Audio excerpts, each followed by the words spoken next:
Welcome to the NASCAR Hotspot Podcast. I'm host Troy, joined by Chris, Caden, and Nick. And we have a special guest this week. We have Xfinity driver Jesse Little. What's up, guys? Thanks for having me.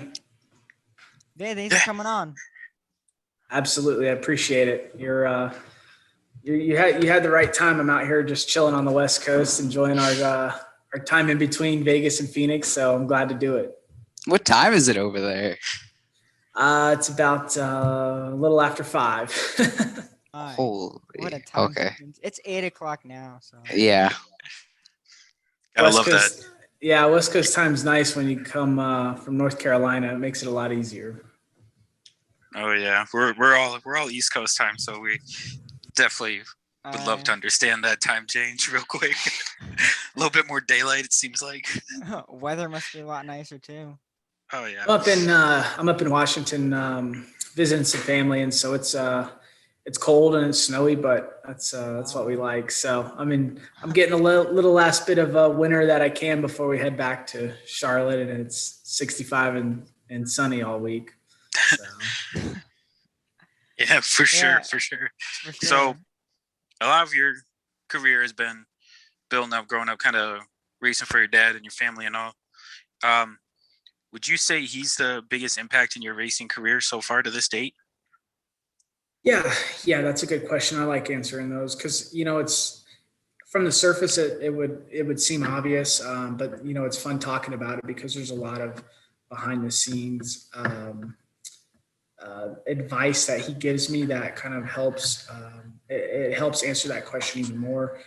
From the time I first started racing, whether it was on the track stuff specific to driving, or off the track, how to approach a race or handle a race or talk to people, communicate with your crew chief, so on and so forth. He's always been very impactful, and he has a lot more experience than I do in that field. And so it's been nice to have him in my corner. And I think he's definitely the guy that I've leaned on the most and gone to for almost, just about any kind of concern or question I had regarding the sport, whether it had to do with on track or off.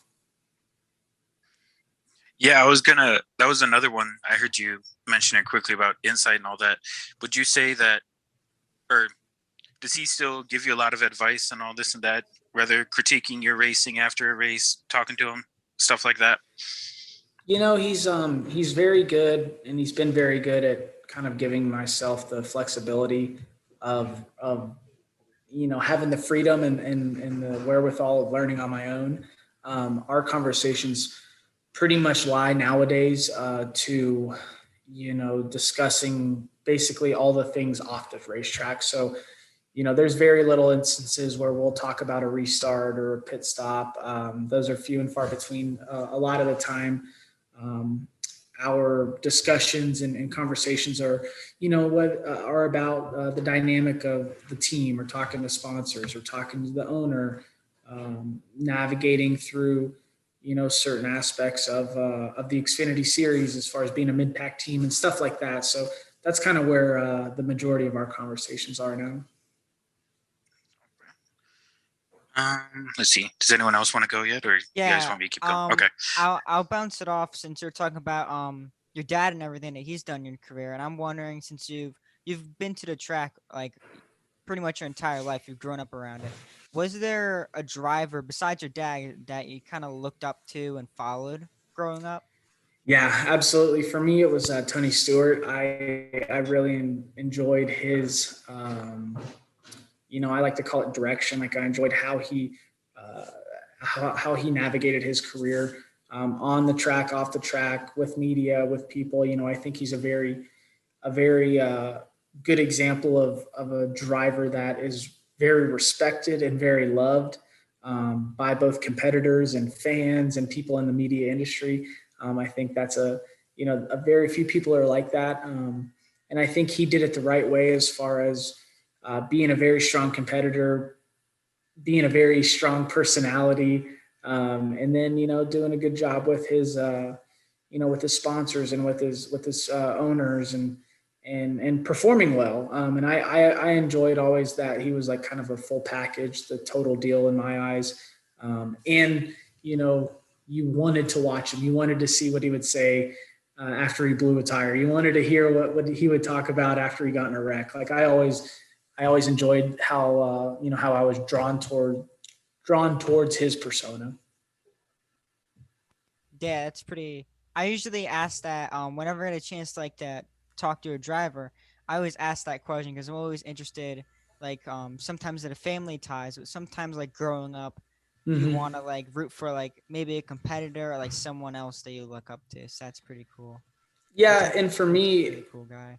yeah. And for me, you know, real quick, like my dad, my old man, he retired in 2003. And so I was 6 years old when he retired. So I really don't have any strong memories of him racing. You know, growing up at the racetrack, it was all after he was done racing. And so like, that was kind of cool for me too, because, you know, that was when I was introduced to other drivers and started finding, you know, other personalities that I liked and was drawn towards. Yeah. So do you you mentioned that you were of course really young when you retired, but do you have like a set memory from back then of like being at maybe like a certain race or whatever of just being there? For me, I remember, I remember like the playgrounds at Daytona and Bristol, the playgrounds that were in the motorhome lot that we would play at. Those are pretty fun memories. You know, I grew up a lot hanging around John Hunter, and him and I would always mess around on the playgrounds and MRO in those days. So those are kind of the faint memories as far as like racing or watching my dad. I don't really have any, but the behind the scenes, kind of the fun enjoyment of being a 6 year old kid was, you know, playing and hanging out with the friends. And that's what I remember. That's pretty cool. Yeah. Never heard Okay, that. I was gonna ask. Your first ARCA win came at New Hampshire. Would you consider that one of your better tracks in terms of skill, or is there another track that you really do like? Yeah, that's a good question. For me, you know, that was my first win. I would say that I'm a lot better at some other tracks than New Hampshire. The ones that come to the top of my mind are like Dover, Bristol.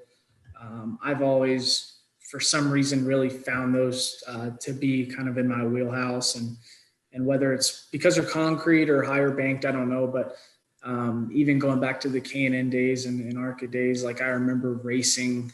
I remember having my best races there. I just, you know, we always would have something happen or a problem arise towards the end, but consistently from K&N to truck and even now to Xfinity, those two racetracks are kind of my favorite and the ones that I get around the best.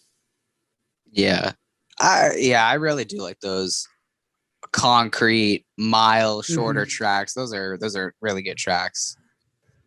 Yeah, for us, you know, it comes down to, I think as a driver is like what can you be aggressive, but also take advantage of the most opportunities on. And for me, it comes to those two tracks. Like I'm able to hustle the car, I feel like, more at those places than any other.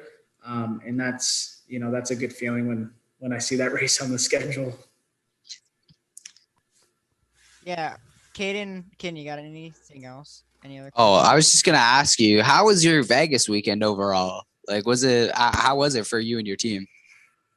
Yeah, for us, you know, we started towards the back. We knew immediately it was going to be a track position race. We were running the first stage like we needed to. I think we had made a ton of adjustments after Homestead. We took the same car out to Vegas that we raced at Homestead, so we made a ton of adjustments after the Homestead race to hopefully get it better. And without practice, we were kind of taking a bet on it, taking a chance. It ended up being decent. We worked on it all day. We got off a little bit on tire strategy, but we ended up 26. So it's kind of like, you know, it's one of those days where it wasn't pretty by any means. It wasn't a good day. We didn't run well, we showed speed at times. We just, I think needed to clean up a couple mistakes and execute a little better when it comes to strategy and communication.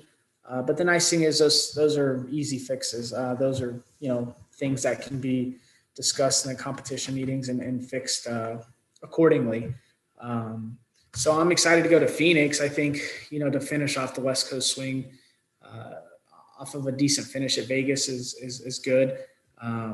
We're starting to kind of gel together. It's as crazy as it sounds. It's hard the first 2 races of this year with it being a super speedway and a road course.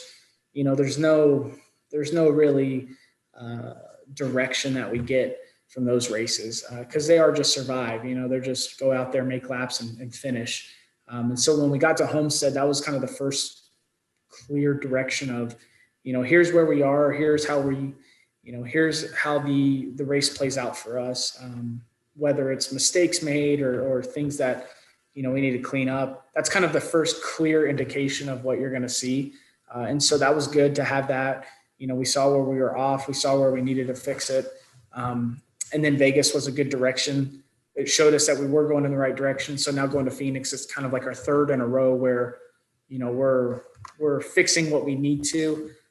And so I'm looking forward to it. I think, I think we got a good chance. I know that BJ's ran well there in the past and it's a good track for me. It's fun and looking forward to it. Yeah, I have a couple questions.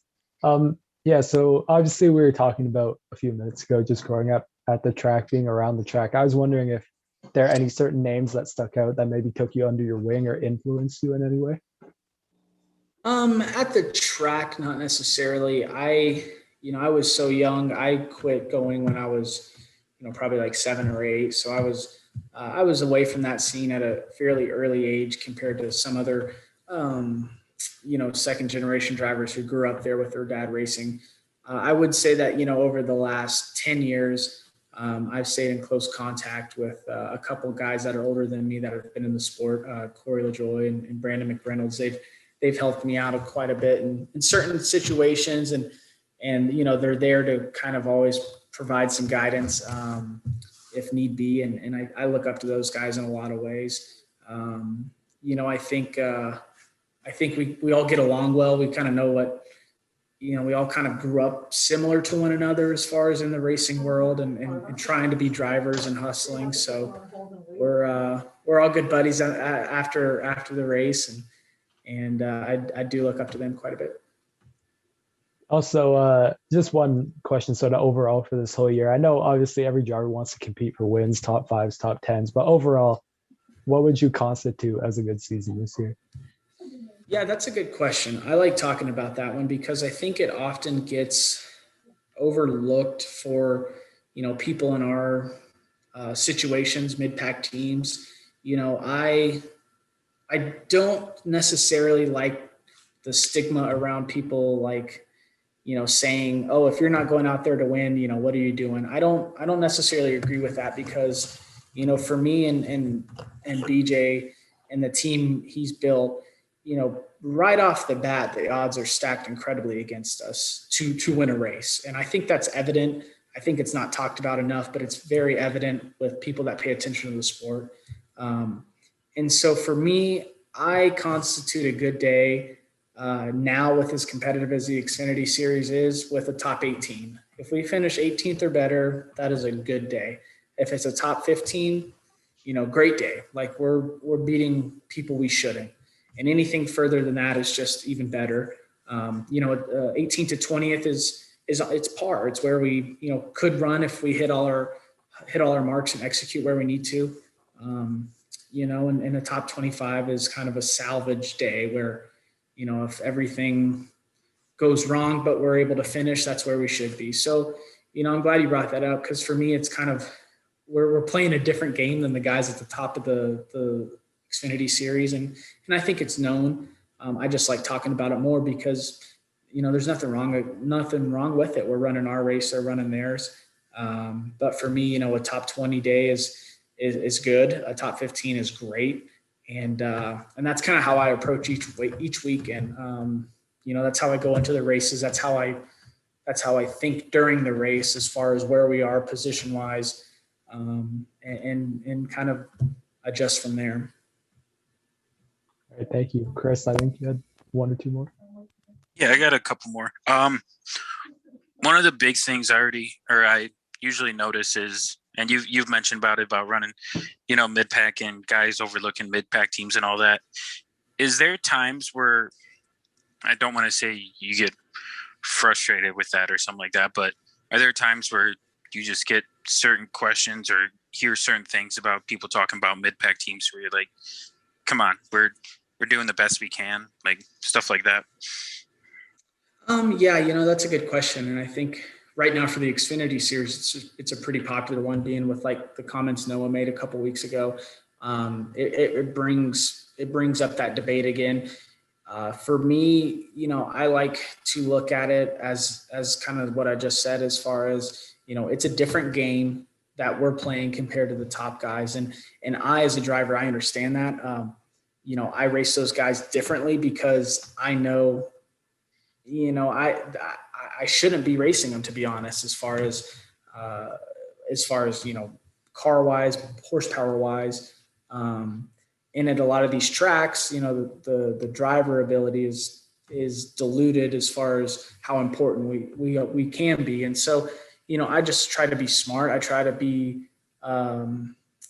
look long term. I try to look at the end of the race. Is giving up, a position to Noah or Justin Allgaier or Myatt, somebody that just got a pit road penalty, is letting them go because I know they're going to pass me, a bad move right off the bat? Probably not, and that's kind of how I approach these races. And for me, to get back to your question, I think we go out there and we know where we best case scenario could finish if no one else wrecks. And we try to run our race backwards from that. If we're on the lead lap at the end of stage 2, it's a great day for us and we're going to have a good finish. Time and history have proved that, if you're on the lead lap by the end of stage 2, you're going to have a top 24 day, top 23 day. So, that's how we look at it and that's how we approach it. At the same time, I sure hope that the experience I'm gaining now will allow me to run in some competitive stuff that can contend for wins. Not that BJ stuff isn't competitive right now, but the different level of competition that can compete for wins, and guys will race me the way that I'm racing right now. Yeah, I think a lot of when people are just looking at the field, it's a lot of trying to figure out who exactly can compete and all this and that. And there shouldn't be any degrading mid-pack or lower back marker guys, because they're doing exactly what they can do with the equipment that you have. And it's not horrible equipment. We've seen the team as a whole, or you run well before. And I think a lot of it just comes down to how you guys can maneuver the day and try to get the best results possible. Yeah. And that's on the surface. And if you want to go deeper, it all comes down to funding and resources. The teams that have the most funding and the most resources, they're winning races and finishing, second through ninth or 10th, however you want to look at it. And I try not to be facetious, but at the same time, if there's not, mid-pack or back marker teams, there's no top teams essentially.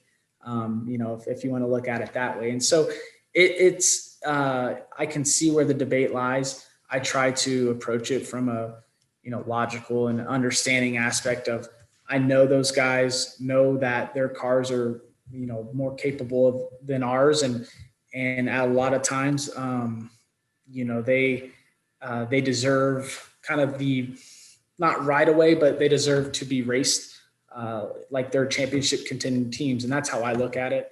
At the end of the day, I think it pays off more for BJ's team and myself to race smart rather than be aggressive, race a top team that we have no business of beating and make them mad. And then, maybe 2 or 3 races down the road, it doesn't work out in our favor. So, I might have a minority opinion on that, but I think, so far it's worked out for me, and I'm going to keep trying it.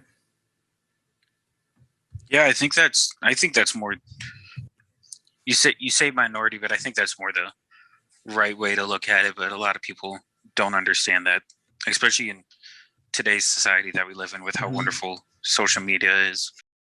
I got so you switched teams this season from Johnny Davis last year to BJ McLeod this year.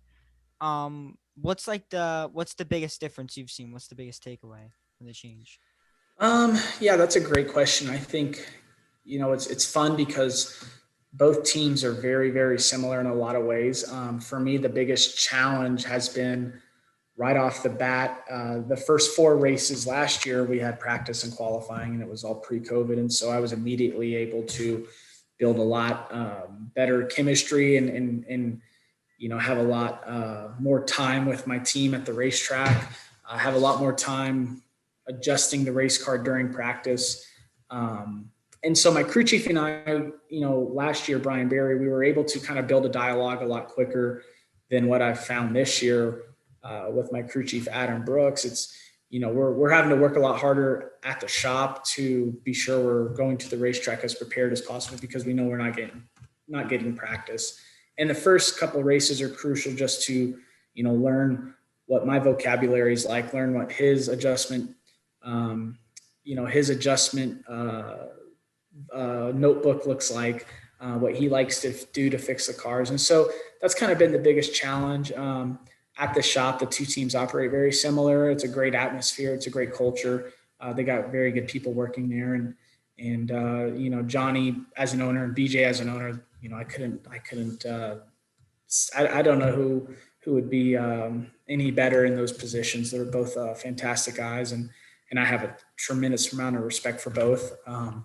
It's been fun to be in the garage and see the teammates and the crew guys that I had last year and be parked next to them and kind of share that camaraderie. But it's a lot of fun at BJ McLeod's. I love my teammates. I like kind of the direction we're going. The potential for us, I think, is very high.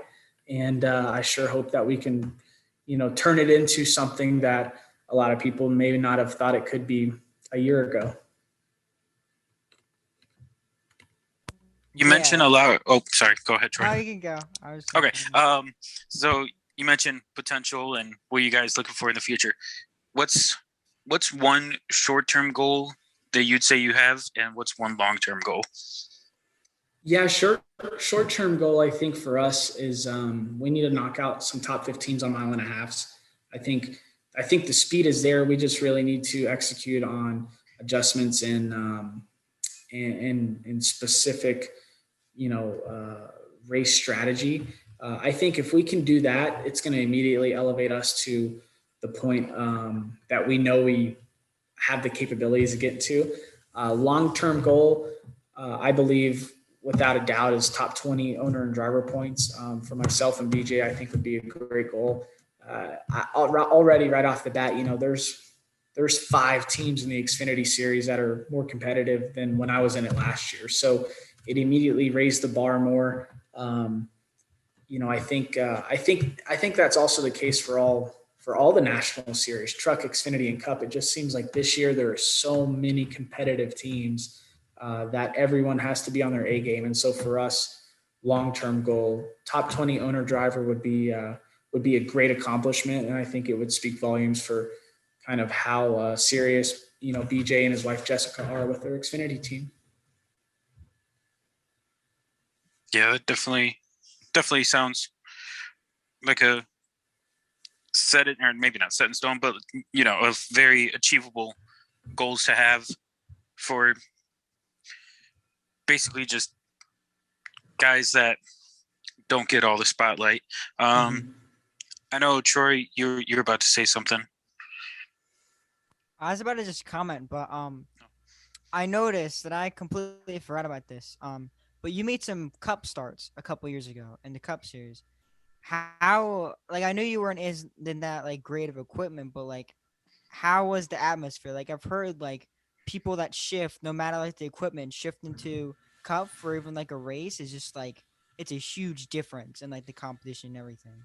Yeah, I'm glad you asked that because it's always one of the most fun things I like talking about is when I ran those couple Cup races. They were in 2018, and my first one was with Jay Robinson and Premium Motorsports at Kentucky. I had never been to that racetrack before. I was in a Cup car, and this was 2018, so this was the high horsepower, low downforce package, and I was coming from the Truck Series, and you know, I had a good approach about it in practice, just as far as, you know, learn the track and then get comfortable with the speed in the car. And you know, it was such a step up that I wasn't prepared for how big of a step up it was. You know, in previous races as a driver, you can go from K&N to trucks, and it's a step, but you're prepared for that step. You can go from trucks to Xfinity and so on.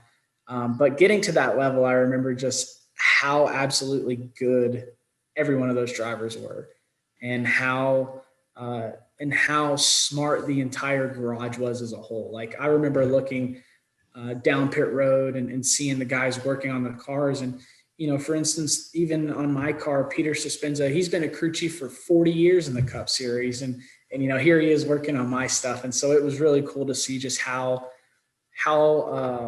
I mean, that is the top of the line. That is the pinnacle of the sport. And then the race started, and you know, we didn't get to qualify. We missed tech, and I'll get to that in a bit. So the race started, and I was just a complete, you know, baby steps the whole time approaching it. It was a long race. It was my longest race ever, 400 miles. So, you know, it was a whole different aspect. It was different on pit road. Everybody was better. They were faster. They were in and out of their box quicker. Restarts, you know, it was all you can get, even for me in 33rd place. So it was fun. And then I went to Bristol a couple months later, and I practiced. We was doing well with that. For that race, I raced with Marty Gaunt in the 96 car with Gaunt Brothers Racing. And we went to go qualify, and I didn't get to qualify at Kentucky. We had missed tech, but for the Cup Series, then you could still run qualifying setups. And so I remember like thinking, you know, in truck and Xfinity, you don't run it. K&N, you don't run qualifying setup. So I remember asking around a couple guys, and I actually went to Corey and I asked him, you know, I'm like, you know, for a qualifying setup, what do you do different as a driver? And he's like, dude, you just drive the absolute heck out of it. He's like, you're going to go a half a second faster here at Bristol. And I thought that was unfathomable, because it already felt like we were hitting Mach speed there in the Cup car. And so I just remember everything being so elevated and so like feeling like it is the absolute pinnacle and the best of the best.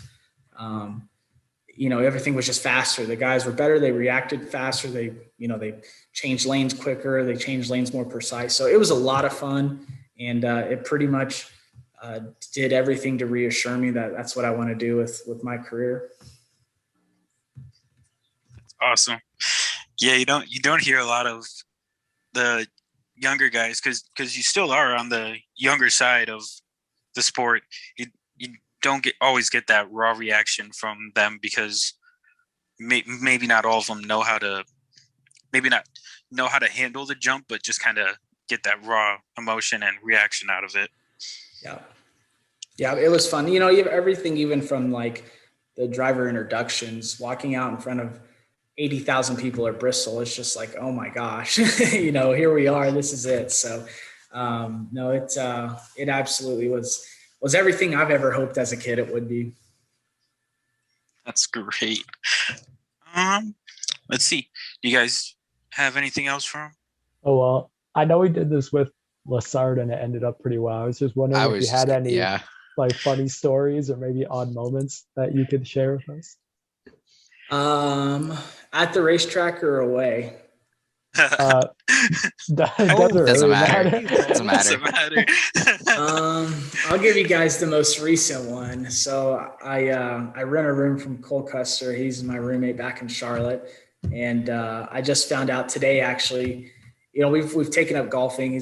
Him and I have become big golfers, and ever since the end of last summer, we've been playing a lot. And I mean, there's probably been 10 or 12 rounds that we've tied our score, and it always is a joke because we always end up tying. And he just actually sent me a text today that for the first time he beat me to it, but he shot under 90. He shot an 89 today. And so I didn't know how to handle it because it's been an ongoing bet for like the last 2 months. So I was a little frustrated, and I thought about, what should I send him back? And then I said, okay, you know what? I said, okay, that's all right. You beat me at golf. I said, I totally cleaned you out at gambling this weekend because I won a lot more than he lost. So funny story is I'm a better gambler than he's a better golfer. So I'm going to leave it at that. Like that's a little more important, I feel like. Yeah, one of those gets you a little bit more money. So it depends, yeah. Yeah, that's true. That's great. I can't be the only one who doesn't see Cole Custer golfing. I just can't. I don't know why. I just can't picture that. We'll have to do some I don't know, maybe we'll have to do some Instagram live from the course next time because we have a good time. We're pretty neck and neck with one another, and he just sent me that text, and it got me pretty upset. I'll be on the lookout for that one. Yeah, definitely. Yeah, go tweet him, go congratulate him, just say, "Oh, I heard you broke 90, but I also heard Jesse won more money."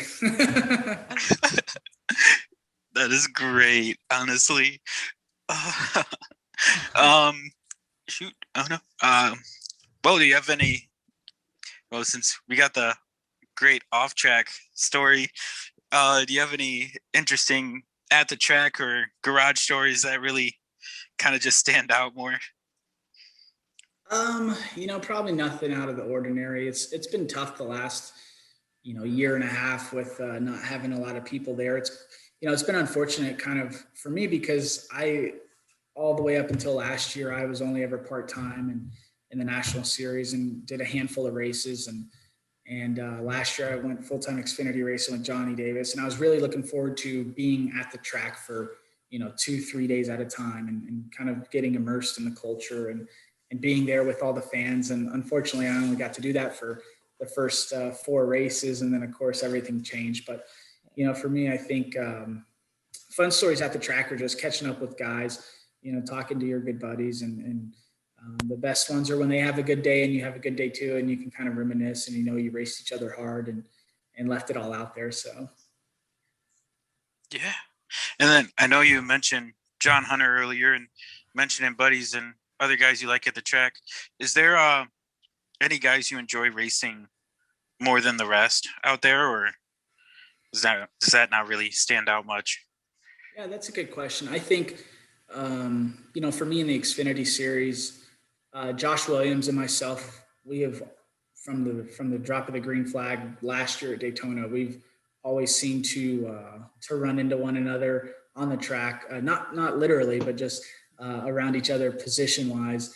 And we have some crazy battles. We've had a lot of fun racing on the track. And I think he's the one guy that I've raced the most consistently with, the hardest, as far as, none of us gives an inch, but there's a lot of respect there and we're not going to do anything to jeopardize the other. But at the same time, we're white knuckling it and we're getting everything out of it we can.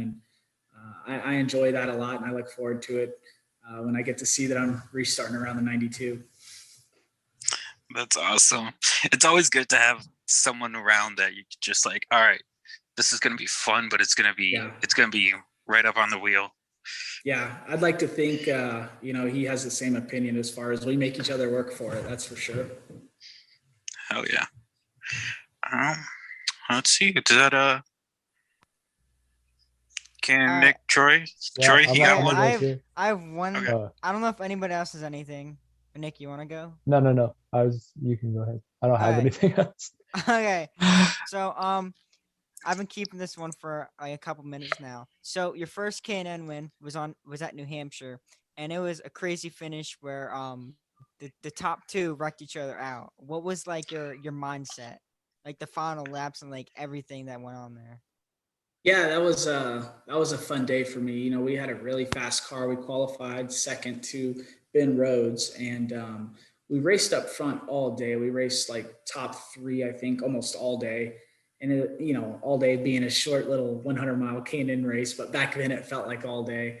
And I remember we had a late race caution with like 5 to go, and on the restart, I think I restarted 4th. I had some left front damage coming out of turn 2, and I lost a lot of ground to Nick Drake and Brandon Jones. Nick was really fast that day. He was running, that was when they ran the Bill McAnally stuff on the East Coast, the number 15. And so he was really fast that day. I think he led a lot of laps. Brandon Jones was second in the, it would have been, let's see, I'm trying to think, the Turner Scott car back then, or the H Scott car, one of those. He was running second. And I remember coming I remember taking the white flag, and they were, 15, no, they were probably like 8 or 9 car lengths ahead of me. And we went through 1 and 2, and I saw Brandon had a good run coming off of 2. And I was like, maybe they'll go in here too wide and they get loose, and we'll just see what happens. And then I saw the 33 pretty much dive bomb going into turn 3 and come up and sweep them. And it was best case scenario. They both got sideways, and they both went backwards into the wall, and I was right there. And I remember it was a fun feeling. It was my first win. It was on my mom's birthday, and it was at New Hampshire, which was a pretty cool racetrack. So it was a lot of emotions kind of culminating into one, and definitely a feeling that I've held on to and hope to feel again soon. Great. Yeah. It's really cool to watch that finish. It's really crazy. I remember Nick and I are buddies now, and I always like to give him a hard time as far as if he wants to borrow the trophy, he can, because he should have probably taken that one away, but it ain't over till it's over, right? Yeah. Was that Brandon Jones who sent it into the corner for a dive bomb? Oh, Yeah. okay. Went straight down and barely turned into the corner. I want to see this finish. I don't think I've seen this finish, actually. I might have. I forgot the year. Sorry. It was 2014. 2014. Oh no. Unprepared. Making us look bad. Yeah. Caden's about to be like, oh no, I don't want to watch. Not ready this for now. Brandon Jones. Oh wait, okay. 2014 New Hampshire. K&N. Yeah, K&N race. Let's get a live reaction from Caden. Probably gonna freak out here. Caden's a Brandon Jones fan, by the way. Yeah. Expect a very biased reaction, I would say. Yeah. He'll call it, no, he'll call it he clean. didn't clean He'll him call out. it clean no matter what. Yeah. His tire was going down. It's fine, guys. Oh, this is it. Okay, 38 minutes. No. You gotta go to the Let's end. skip to the end. Yeah, I'm skipping to the end. Yeah. Okay. So here it is. 3 to go. Okay, let's skip to 2 to go. Okay, here. Just go. Yeah, they're going down the backstretch right now. So Nick Drake and Brandon Jones. Okay. Yeah, Nick, they were fast that race. The 15 was definitely the car to beat, I remember. Yeah, it looks like you weren't too far back. Yeah, you weren't too far back. You had McDonald's on your back bumper, so that could have been dangerous if you weren't ready for that. The GOAT Eddie McDonald.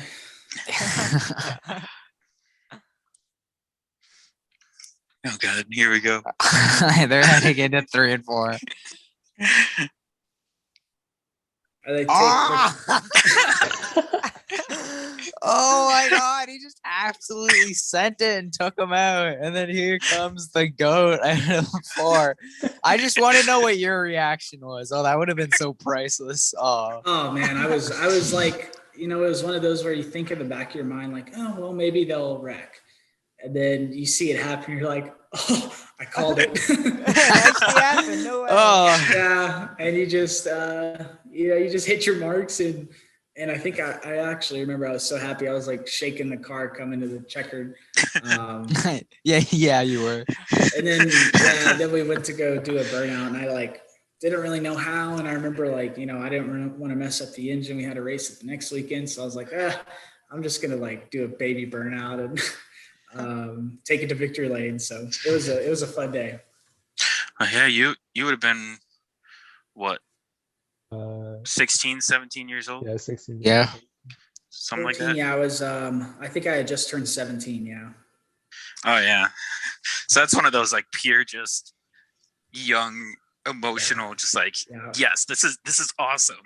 One of the Yeah. biggest smiles I've ever seen. I'm watching the post-race interview right now. I was pumped, man. I don't even know what I said, but I was pumped. That is It was great. cool too. It was cool too. I remember my dad was he was in Iowa with the truck series at the time. And so he actually called me and I got to have a conversation with him in victory lane. So that was pretty cool. You know, things like that you'll remember and you don't take for granted. Oh yeah, that was the one thing I was gonna mention earlier. Totally forgot to even ask.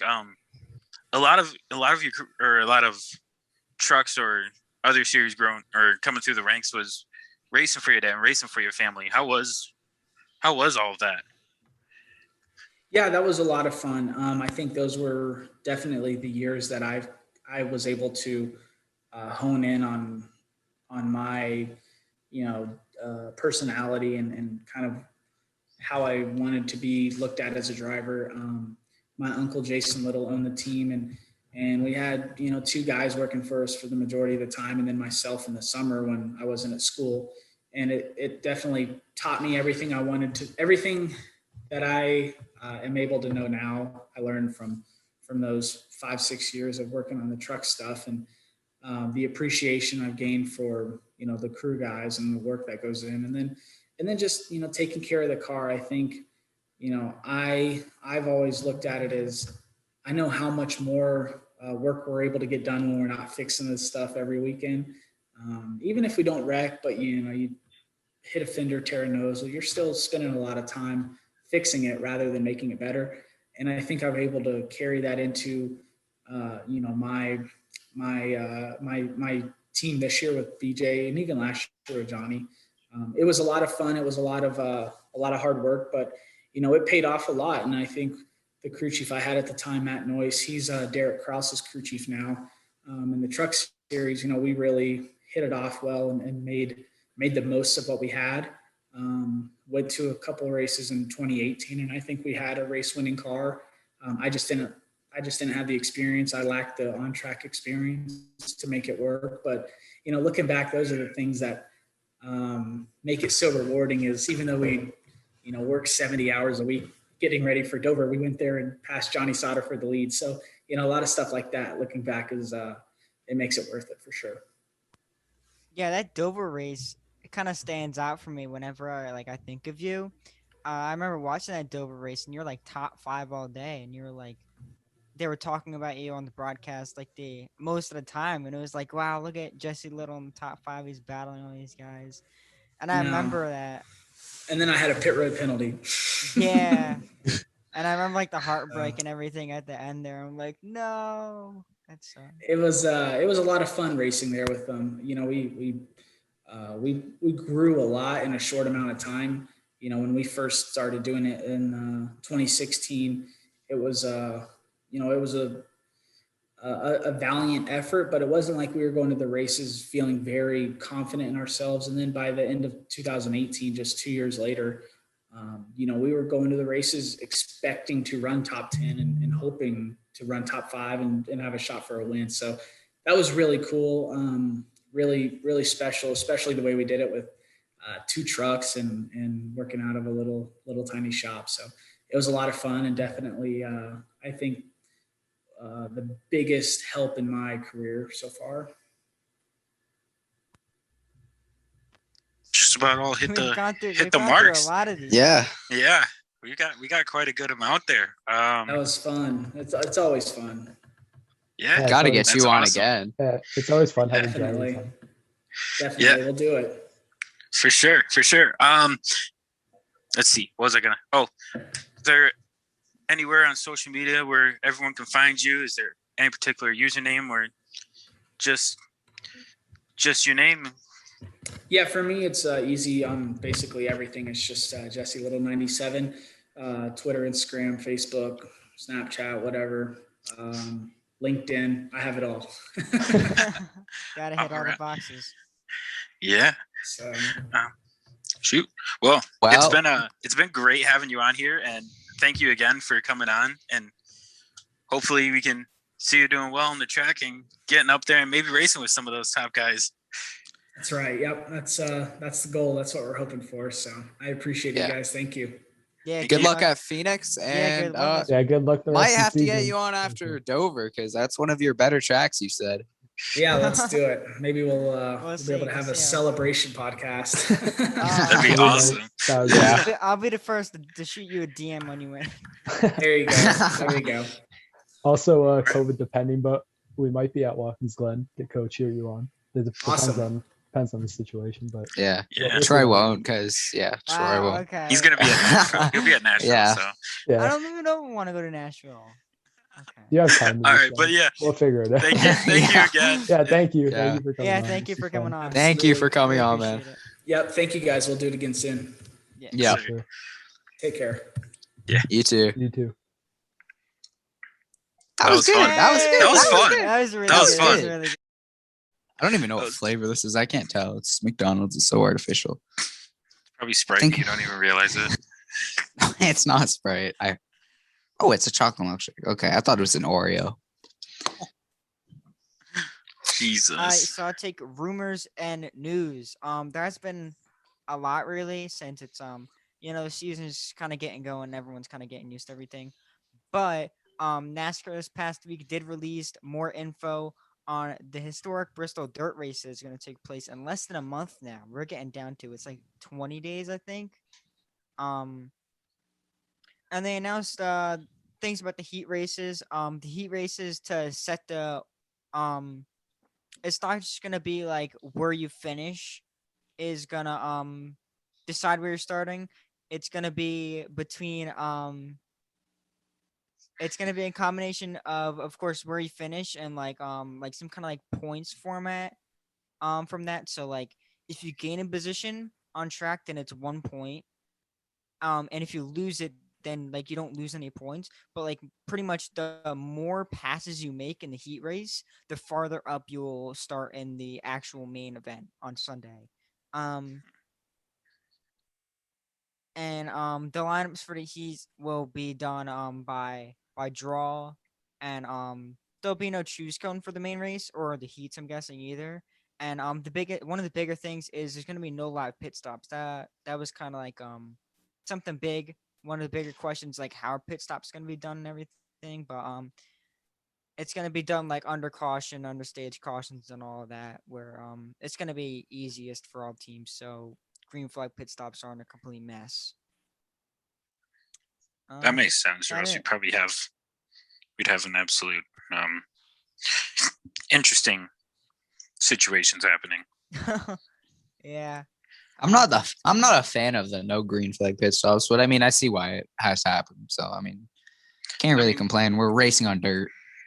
Yeah, it's kind of disappointing that Yeah. it won't be live pit stops, but I mean that's how it's been for the trucks Yeah. when they go to Eldora. So I can't fault them on that. I think it's just a safe route they took, and I don't blame them. Yeah. I mean, it's We want the something race new. to be a mess. We don't want it to be that big of a mess. Yeah. Even though it's going to be that big of a mess. It's gonna but- be a big mess. Yeah. It can, I don't know if it's gonna be a bad mess, but it's gonna be a mess. We can all agree it's going to be a mess. At least Yeah. that's one thing. So that pretty much wraps up the short news segment of this. That was like 2 minutes. All right, so we're gonna go through reviews. So this is normal review. We do it like normal. The full weekend. Trooks. We're starting at Trooks. Shooting at trucks. The truck race wasn't too bad. That was a lot of fun to watch. was- I remember watching that. It was fun. I it was- was also. I was writing an it was article also a the mess. entire time, so I couldn't really like enjoy. Oh it. yeah. It was annoying as like writing an article because like it was like caution of caution, so you had to like write as much as like. Let's talk about the headline heading into the race. Camping World. Oh yeah. Oh God. Oh The my Camping god. World failure happened. Does anyone know? I mean, was it it was 8 trucks? kind of it was 10. 10 trucks. It was kind of like a win, but like they all like all the It was a trucks kind of win it was in a the curse wrong at the same way. time. Yeah, It was a It was win a in the win. wrong way. it was a win financially for most teams, but like at the track it was kind of a curse if your name was not Grant and Finger or Parker Kligerman. Yeah, exactly. Those were the only two that could consistently be up there and not have a problem happen, because everyone else just it was like a snowball effect. One would have a problem and then the rest of them just started having problems. Like I don't know what happened, but it just seemed to work that way.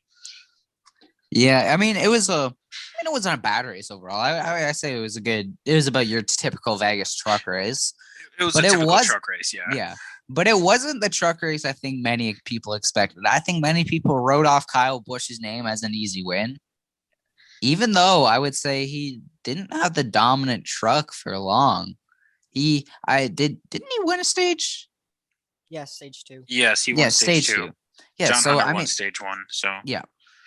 So I mean, he wasn't. Not saying Busch was bad, but I mean, we saw what he did late in the race. I mean, he didn't even lead for long. Yeah, I know. It didn't feel like he was in the race, which is weird considering he's Kyle Busch. Yeah. I mean, I personally expected a shutout. I think I expected him to sweep the stages and win. Maybe my expectations are too high. Maybe I should have said, you know what? Busch hasn't had a great last season and 4 races. You know, I'll cut him a little bit of slack. He really didn't. Yeah. I mean, even in Xfinity and trucks, I mean, I'm pretty sure he won the truck race at Vegas last year. I'm pretty sure he did. Yes. He won. I think he was going for 3 or 4 in a row. 4 in a row. Yeah. He was going for 4 in a row. And then he won the Texas race, but got DQ'd. Austin Cindric would win. And then he won the Charlotte race. It just feels like that was like a bit of a lackluster. That was really lackluster, honestly, for Kyle Busch standards. I think we're seeing that he still hasn't adapted to no practice, unlike the rest of the field. I think that's any of the series. Yeah, he's the main one that hasn't been able to adapt as well. Yeah, I think that's why Busch is so good. He gets in a car, he says what needs to be changed, changes it, and then he's insane. He's one of the best in the garage. But when you don't have any time to change and do anything, I'm not saying he's bad, but he isn't as what I think many people would expect him to be. Where other drivers like Elliott, Harvick, Hamlin, Truex, Logano, because all these guys thrive. The rest of the top 10, the top 10 drivers just seem to excel at no practice. And it's not like Busch is running bad, but he's running most weeks 10th through 15th. Yeah. I mean, he did have a top 5 run at Vegas, so I mean, can't hurt him there. Yeah. If there's any track that he can just show up and run well, it's Vegas and Bristol. Oh, yeah. Yeah. So let's talk about truck race review. Corey Roper, he was the first caution. That was like, what, 3 laps? 2 or something like that? Lap really 3. Soon. Yeah, lap 3. It was lap 3, yeah. John Hunter Nemechek would basically dominate stage 1. He would dominate stage 1. He would. And then, and then there would be no cautions in stage 2. But Kyle Busch would win. I forget if he was dominant or not. I don't feel like he was dominant. John Hunter led most of the stage, and then Kyle Busch passed him with like 15 to go or something like that. Yeah, Busch only led 16 laps. Even John Hunter led more than him. Yeah, John Hunter dominated the night. Yeah, John Hunter led more than him. Even who is that? I'm trying Moffitt. to see. Oh no, yeah, Moffitt almost led as many laps as him. Yeah. 13. Yeah, Moffitt. So it was just a very night for Kyle Busch. Stage 2 would end, he would win the stage though. So I mean, good, I guess. I mean, does nothing towards he does nothing towards him, yeah. And then this is when hell broke loose would start to happen. Literally all hell broke loose at this point. All of it. The 44 of Connor Daly, the 56 of Tyler Hill, and the 2 car Sheldon Creed. Yeah, I don't know how I forgot that. And they would all have defending a wreck. champ. Yeah, I'm sorry. Yeah. We don't even know that. Connor Daly got loose and just overcorrected into a fiery crash in turn 1. Oh, yeah. I believe it was turn 1, yeah. 1 and 2. And then next caution after that would be Chandler Smith. What happened? Did he get? I remember seeing him spin, but I don't remember if it was just he got spun or if he had a tire or something go down. Did he have a tire go down or did he just get spun? I think he got spun. He got spun. Because I remember this was when John Hunter Nemechek, he was coming to pit road because he had like a flat or something. And then he had to limp it all the way around the track. But then a caution came out and saved his whole race. If that never happened, he would not have won this race. I would put money on that. But then probably the most controversial part of this race. Oh, we all know Kyle Busch would intentionally wasn't intentional. It was intentional. It was intentional. Yeah. It was intentional. Would spin the truck to get a caution, which I mean according to him though, it was nope. Nope. Nope. Never happened. Nope. To be fair, I can't blame him. I mean, he's going for a win. What does he have to lose? So well, also he didn't want to get X amount of fine that he would have gotten for admitting it. So because that would have looked great. Top star in NASCAR gets fined because he spun out intentionally in a truck race. Truck race of all races. And here is where the biggest wreck happened. Oh, this is the one Lessard clears. I'm sorry, Lessard. We do like you, bro. We do like you, but you come on. yourself. Favorite truck tire. Come on, Lessard. We'll have to get you back on talking into we'll what you did there. Out. We'll talk it out. Yeah, we'll let you let's talk it out. We'll let that one slide for now, but a lot of drivers involved. Closely. The one car, Haley Deegan was involved. Deegan, like we said, Creed, David Gillen. He had a solid night going. He got absolutely destroyed in that. Brett Holmes too. Yeah, Deegan was having a solid night too. Ryan just Truex cracked like the top 5 in that, and then she got in the wreck. Who else was in there? Austin Wayne Self. He was having a good night too. He battled back though. He battled back. Oh no, he did battle back. Yeah. Good run for him. Was that Hocevar? No, Holmes. Brett Holmes. I was thinking of the 40. My bad. Yeah. 40 Truex. is Ryan Truex. Yeah. And that would be just a big mess. That was a mess. That was a cluster and a half. Then there'd be another caution. Surprise! That's when Roper. Yeah, he got absolutely destroyed. Roper and Hill. Yeah. And then we would have our final caution of the race on lap 124 with the 23, the 3, the 26, 75. Who? 26 is Tyler Ankrum. No. Yeah, we know that. Oh, it was that wreck. Oh no, the 20, the 23 wasn't it? The 23, he kind of just bounced off of everyone. Yeah. Yeah. Purdy, 20. Who's the 3? The 3 was Jordan Anderson. Yeah, and it was the 75. Klingerman barely got anything though, because he ended up finishing really high up. Yeah, he got 8th. Then it would be basically a sprint to the finish, I think. Yeah. Yeah. Yeah, Kyle tried and then just didn't have anything for John Hunter. Yeah. Nemechek is, I think we all expect him to have a great season. Yeah. And he's asserted himself as the clear championship favorite in my eyes. So far. I mean, he put a 14-point gap on Ben Rhodes, and Ben Rhodes won the first 2 races of the season.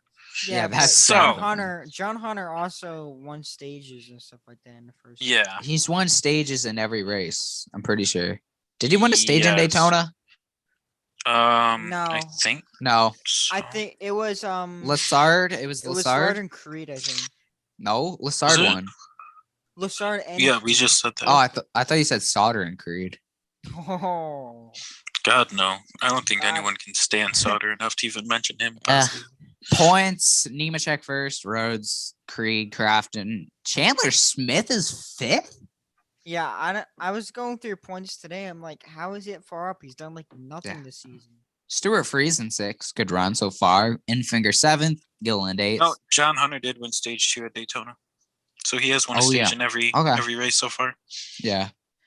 Gilliland and Sauter tied for 8th. Hocevar and Austin Wayne Self tied for 10th. And then Austin Hill is on the cut line, 85 points back from Nemechek. And then out by 3 is Ekes. Out by 4 is Smith and Lessard. And then what is that? Out by 8 is Moffitt. Did Moffitt change his points to Xfinity over the weekend? I thought I read something about that. No, I don't think so. Trucks during the off season.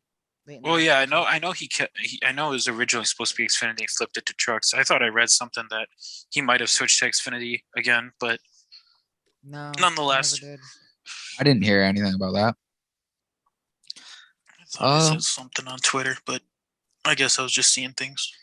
Yeah, that was the truck race. The 2021 Bucked Up 200. Might as well have been the Camping World 200.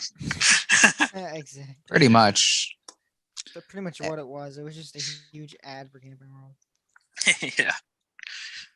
And now the Xfinity race, the 2021 Oscars Uniform 300 at Las Honestly, Vegas. probably the worst race of the weekend. It was the worst race of the weekend, but it wasn't that bad because like there was a good amount of like lead changes and like contending and everything. I think it was clearly the worst race of the weekend. I think it was. It was the worst, but it wasn't like that bad. It wasn't awful to watch. Even with the carnage of the trucks and the package for the Cup, the Xfinity just seemed to lack for the first time this year. Yeah, I think it was like a 4 out of 10 race, 5 out of 10, 5 out of 10. It is middle of the road. I don't think it was anything special. Who just started? Did Cindric start on pole again? Are you serious? No, it's Snyder. Woo, Snyder. Forgot about him. He won Miami. Forgot about Miami. We're not going to talk about Miami. Hey, Truex made a pass out of 4, so you should be happy about that. But besides that, yeah. Anyway, we'll get started on the Xfinity race. Pretty uneventful stage 1. We had the competition caution like we expected. The 99, who is that? We had Doge Stephen to the Parsons, moon. Stephen Parsons. Doge to the moon. Oh, that's who that was. That was the Doge car. That was the Doge going car. And then the end of stage 1 would happen. Who would win stage 1? Cindric. Cindric. Won a stage in every race this season. Dog, I didn't expect that whatsoever. I don't know. I don't know why anyone would. I just want to talk a little bit of something, okay? Riley Herbst, you can hate on him no matter what. I don't really care. But you have to admit, in Xfinity Series right now, he is the most unlucky driver from between this year and last year. Hands down this year. Yeah. I mean, Mance has gotten caught up in everyone else's wreck so far. And it's not like he's been running bad either. He was running third at Daytona Road Course. And then Cindric and Allmendinger happened. So, I mean, it's just, I feel bad for the man. I really do. I want him to get a win. I want him to break through this season and prove that he's not a bust, but it sucks. Well, it's not that he's a bust. It's not that he's adding on to that bust factor that people are putting him in. It's just that the circumstances that he's having so far are making that happen. Yeah. Michael Annett was in that wreck. I don't remember him being in that. And then Ty Dillon. No, he ended up having a great day. A really good day for Annett. He finished top 5. He finished. It was really nice 6th. He finished 6th because his father just passed away. So yeah, really that was a huge storyline going into the race. Back to Xfinity. The 39. Xfinity on the front stone. Ryan Sieg. Ryan Sieg. Oh, that was a he's massive been wreck. Shit luck too. Oh yeah, him too. That's when he went through the grass, right? Yeah. Yeah. Splitter just died. Tore up the front splitter, yeah. And then Justin Haley, the 8 car. Who's the 8 car? Josh Berry. Josh Berry. He still had a solid day too, though, didn't he? Oh, he did. He got 7. Yeah. Josh like spun Haley or whatever like that. I forgot like how it happened, but like they got together and like he's had a solid day. He's had a solid season, honestly. Like not even just a solid day, like a solid season. He's another one that's been like either caught up in something while he's run up front every single time. Like if he's not caught up in something, he's typically running top 10, top 5. Yeah, he's very impressive. Yeah. I think Junior might lose his late model guy if he keeps doing this. Yeah, I think so too. And then end of stage 2, that was Allmendinger who won the stage, right? No, Hemrick won the stage. I wanted Hemrick to win so bad, dog. Yeah. Never gonna win. He's just gonna finish second his whole life. Stage 3. I wanted both, but like Allmendinger just came alive. I don't want Allmendinger. No, you got Allmendinger. Yeah, thanks. And then next track would be Harrison Burton and Austin Cindric. Oh yeah. Oh, that's when blocking like a dumbass, wasn't he? Okay. I think that was more of a racing incident. I think Yeah. Burton threw a block, but Cindric just didn't hold back. I don't think that was anyone's fault.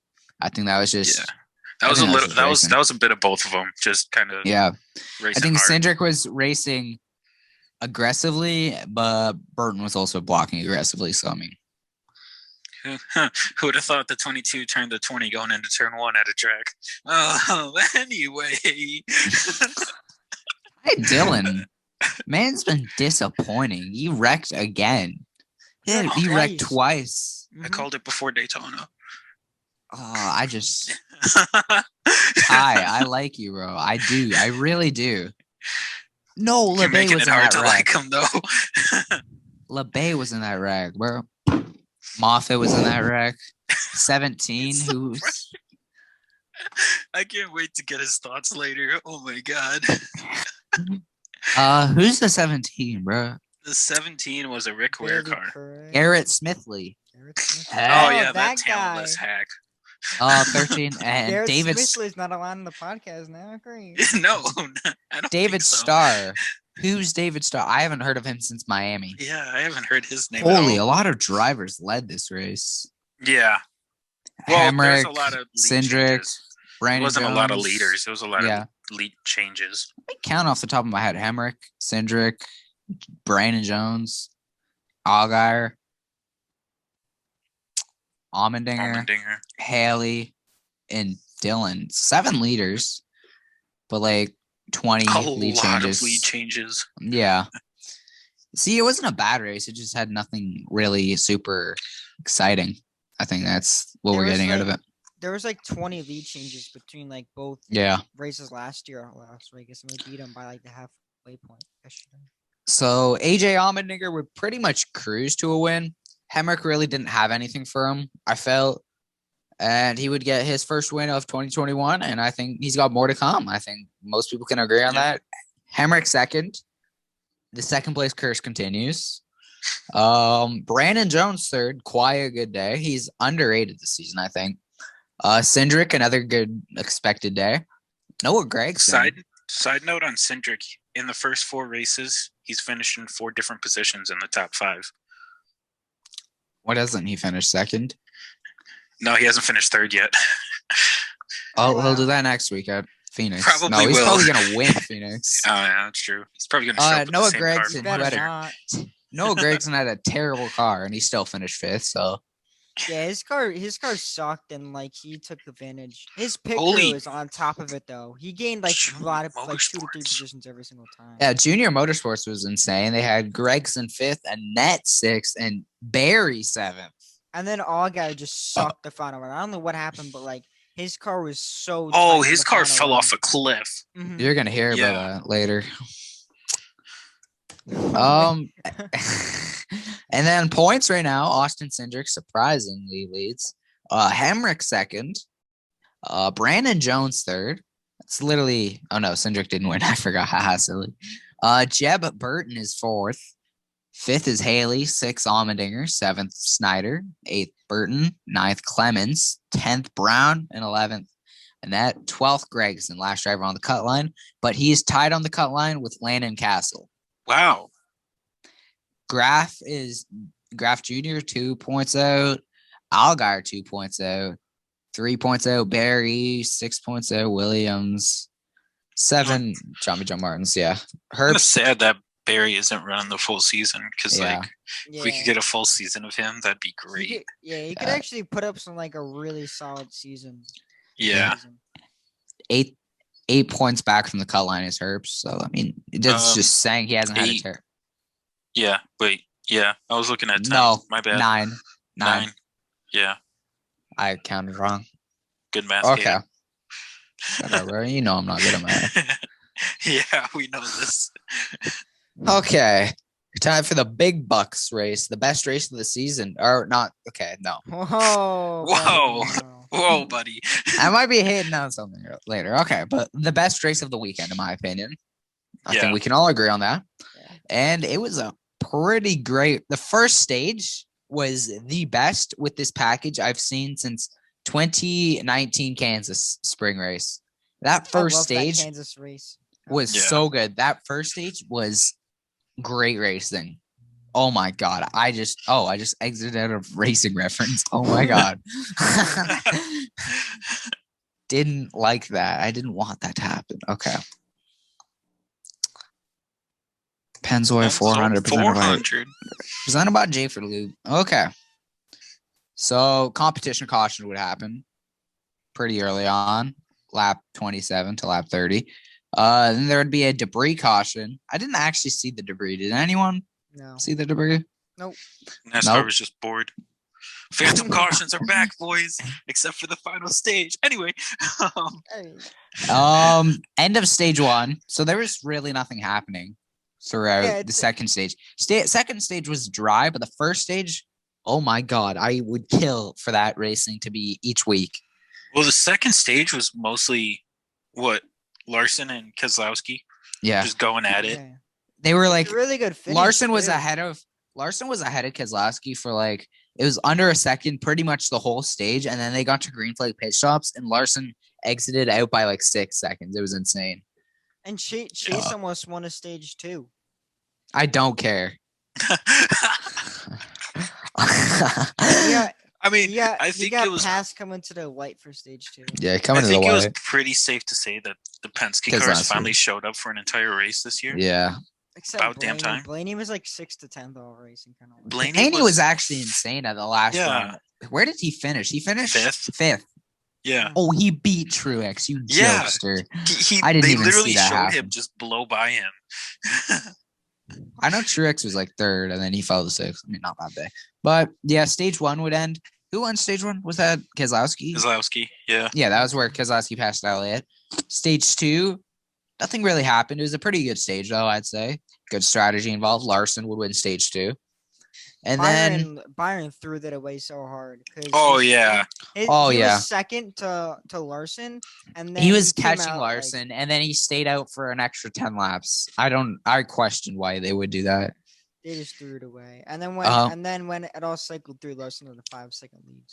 Yeah, 6 second. But then we would have our second real caution of the day.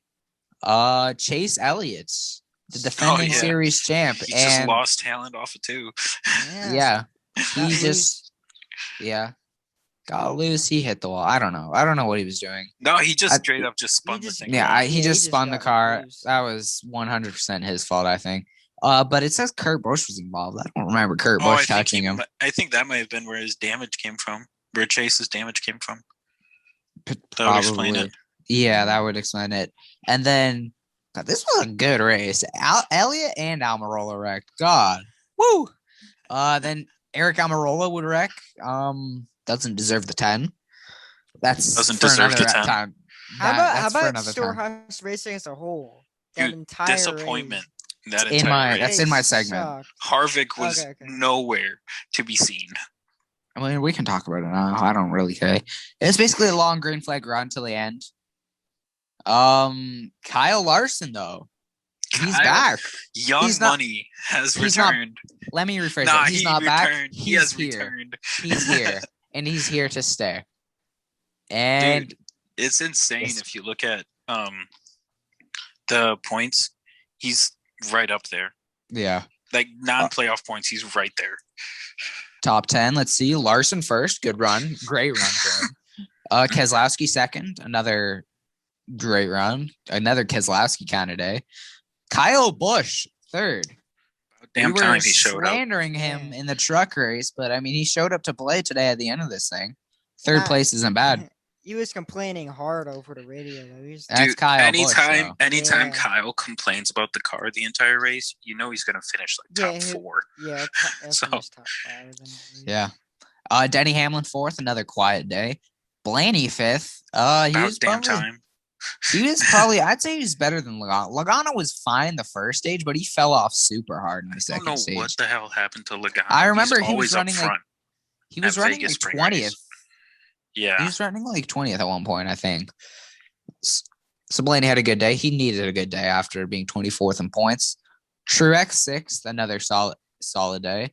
Bell, underrated, Very quiet underrated day. race. He was top 7, I'd say, pretty much the whole day.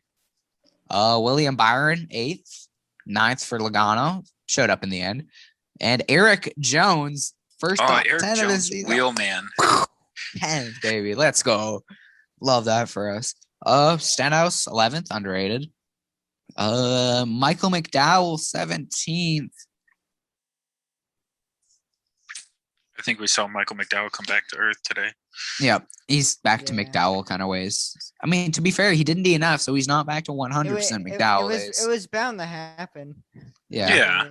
It was gonna happen like really soon either way. It might as well happen. Also, Matt DiBenedetto. Okay, he got screwed out of. He got screwed out of a good run. Yeah. To be fair, he needed this because he's 31st in points. He was pretty far back. He was terrible. He's terrible this season so far. Other notable finishers. Bowman. Bowman got screwed by his tire going down. Finished 27th. Alfredo definitely damn near pissed his pants. Let's be real. Oh my god. I can't imagine like the feeling at that very moment. Oh my god. He's just like, he's standing still. I have to. I got by. Coming down. I don't even want to know what was going through either one of their heads when that happened. Bro, I don't want to know what. Imagine being the spotter though. Yeah. I watched the replay. I watched the replay earlier today, and I'm still like cringing. I'm like, oh my god. Dude, he's just zoomed by. I was just like, oh. It's just complete like silence. Like the car's like pretty much like shut off, and you hear woof. It's like, oh my god. Yeah. And now finishing 28th, Bubba Wallace. I mean, it wasn't his fault today. That was obviously the car. No, literally it was the car. The team is definitely not shown up so far. It's not shown up, but I've expected this. I didn't expect them to fire. I think mid-season summer months, I think they'll start to rack up top 15, top 10s. They're going to need to. Yeah. I think they're going to have to start soon or else they're not making the playoffs. They're going to have to start soon, especially with the way this year's going. They're going to have to start soon. Playoff standings after this race. Kyle Larson sits top of the board. He, with his win. Christopher Bell second. McDowell third. McDowell is over Byron in points still. Byron fourth. Hamlin fifth. He sixth for Keselowski. Seventh for Logano. Seventh for Elliott. Eighth for Logano. 9th Harvick. 10th Truex. 11th Kurt. 12th Austin Dillon. Ryan Preece, let's go. I don't know how he's staying hanging in there. I haven't seen him do anything. He just does quiet. He just does quiet. He does quiet and finishes top 20 each race. I mean, if you finish 15th or higher every race, you're going to put yourself in a very good spot. Yeah. Yeah. And 14th Busch. He's really 14th in points? I thought he was lower. Oh, no, he was below the cut line heading into this race. 15th for Blaney. And 16th for Buescher. Yeah, Blaney was 24th. I'm not wrong, am I? No. Yeah, I didn't think so. And then Stenhouse is 17th. There. Yeah. 18th Bowman. He was 18th heading into this race. 19th Cole Custer. And 20th Bubba Wallace. Some big name drivers. Interesting standings so far. Yeah. Tell me about it. It's 2021, baby. I thought 2020 was wild. Yeah. 2020 was normal compared to this year so far. Now that I realize it. Yeah. It's been across all 3 series. It's been kind of just one of those years where you start looking at it like, okay, can you get any crazier, or are we just gonna? Don't say that. Don't say that. I don't want to know what happens after that. Michael McDowell. We're gonna see another top 10. No, we're gonna see someone like Preece or Stenhouse win a race that's not a super speedway. I mean, Stenhouse can win Bristol Dirt. I'm just saying. That is true. My prediction. I mean, we could see Briscoe just win Bristol Dirt and really screw everything up. Oh my god! Imagine if that happens.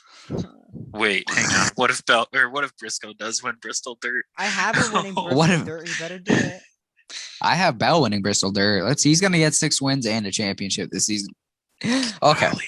Okay. Anyway, back to reality. Back to reality. What are you talking about? You're talking about your fan favorites. It's Caden. It's your Caden's, fan favorite. segment. Yeah. Oh God, here we go. Caden's Okay. thoughts. Great. This So- is gonna go well. You can't comment Okay. until he's done. So. Oh no. You can comment. I'm just gonna ignore you though. I just hope you know. Okay. My first take is this was the first stage was the best racing of the whole season we've seen so far. No competition. But the whole race was the second best race of the season. What do you want, Troy? First 12 laps of the Daytona 500 was really good. That's not the whole stage. That's Anyways, not the whole moving on. stage. Oh. Yeah. Oh. Okay. Yeah. Okay. And I don't Yeah. think anyone can disagree with me. This is definitely the second best race of the season, at least. Honestly, You can argue. You can argue it. I think it is. What are you gonna say? Are you gonna say the road course was the best because Bell won? Yeah. No, Okay. not because of that. I just think the road No, course the is road, actually. the road course is still really good though. Yeah, Oh, no, I I think the feel road like- course I was feel really like- good. Vegas and the road course were equal. I think I personally like the road course more for unobvious reasons that no one could think of. Yeah, no, not obvious at all. No. But yeah, I don't think that's too much of a hot take, but I do think this race was really good. And I think at the end of the season, it could be a top 10 race. I Well, do think that. We have only 9 Right. more races with the intermediate package, so we It's can true. write off 9 races. Well, hey, there's that one spring Kansas race. You can't write off that. we'll see when we It get there. sucked last year. Yeah, it was really bad. It was last actually year. in summer last year, though. It was Yeah, like that's in true. June. And my second thing is I think Justin Allgaier will go winless this season and fail to make the round of 8. Honestly, There are a Not lot of surprised by that. competition ahead of him. So Yeah. I would not, There's a I'm lot not of gonna- competition, and he's Xfinity- had an extremely slow start to the season. and like how Jesse Little was saying earlier when we had him on, the competition across all 3 series this year is insane, and we all It's know taken a that step from up. watching. Yeah. You're seeing guys that normally run 15th run in the top 10, and it's just kind of nuts. Yeah. I don't know. I definitely agree with that take Yeah. of yours. I think Allgaier, I'm not saying he's going to have an awful season, but I don't see him getting a win. I see him being in contention for wins. I just think it's going to be one of those seasons. He's not going to break through. I think next season he definitely could. But this season, I mean, the way it started, I don't see him winning, and I don't even see him making it past the first round. And you know what? Let's talk about rounds, okay? Let's talk about the championship 4. Okay. This will be the weirdest championship 4 we've had ever, I think. And Which series? Cup. Okay. Okay. So the driver who won the race, Kyle Larson, comes back in Hendrick equipment and is currently 3rd in regular point standings. Yeah. Yeah, It's- it's just insane. Yeah.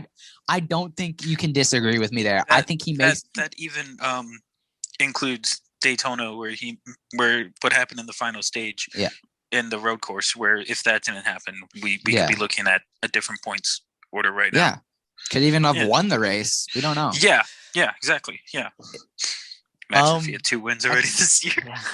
I think the only thing holding him back right now is that overconfidence, not overconfidence, over aggressiveness that he does tend to have, like at the Daytona road course, for example, when he just sent it into the corner because he could, I guess. I don't know. He had fresh tires. He thought he could. Yeah. So Yeah. I think your championship 4 would look something like this. I think Kyle Larson will make your final 4. I think Christopher Bell will make your final 4. Okay. I think Brad Keselowski will make your final 4. And I think the final driver to make your final 4 is not Kevin Harvick. It is not Denny Hamlin.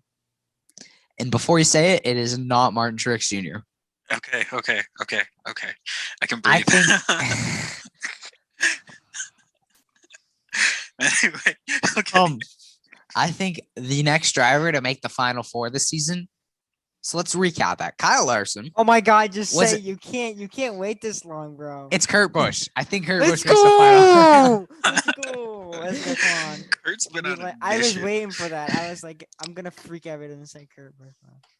Yeah, Those I think four Larson seem to be on a yeah revenge tour. Like not even a revenge tour, but just like those four are gonna be the ones that are just like, hey, sup. Larson is just Larson. I think I've already wrote him off as a championship contender, arguably the championship favorite with how he's run each week. Christopher Bell, I think he's a sleeper right now. Yes, he's fifth in points, and he's probably going to drop severely, but I do think he's going to get 2 or 3 wins, 2 or 3 more wins, I think. Thank you. This man just said earlier that he's going to get 6 wins. Thank you for acting reality, finally. Yeah. I have to sometimes, but this is my segment. So, I mean, what are you going to do about it? I think Brad Keselowski's just an easy driver who's going to run consistent each week, who I have faith where he can make the Final Four. And Kurt Busch, I don't know why I have him in my Final Four. I don't. I have no stats to back this up. Dude's amazing. You see him this year? He's on a freaking mission. I mean, he's got them points right now. Well, yeah, if he didn't have a couple of times where he's been racing aggressive and it's paid off for him. But if he hadn't done that for an entire race, then he'd probably be sitting higher. But no, those four seem to be the ones just straight up being like, hey, yo, we're taking over this year. Harvick has no speed at all. I don't know what happened. And that's when we're getting into that. Yeah. I think Stewart-Haas Racing will get a combined total of 4 wins this season across all of Stewart-Haas Racing. I think Kevin Harvick will get 3, and I don't think Almirola wins. It's between Briscoe and Custer. I kind of want to say Briscoe with the dirt, but I don't know. I just feel like Custer is going to show something at like a Talladega or something, and I feel like shut up. I think Stewart-Haas Racing gets 4 wins after their terrible start to the season. Yes, Kevin Harvick is 7th in points. Yeah, yes, he's Kevin Harvick, that too. But have you seen the way they've been running? I mean, it's just not been.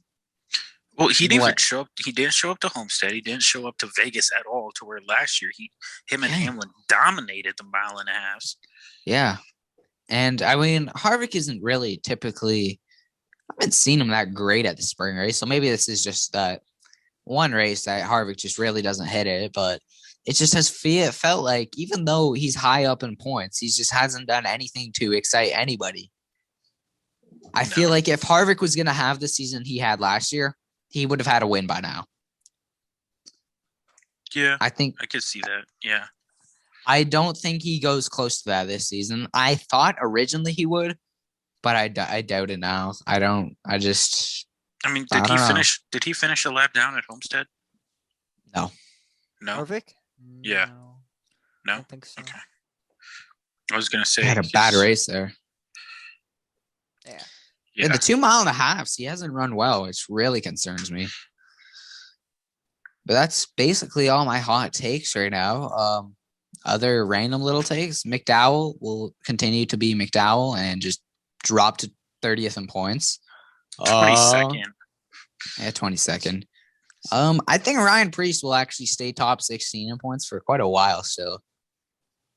I think he's just a little too consistent. Not much after that. I think that's pretty explanatory. Maybe a couple questionable things that I said there, but let's not get into that.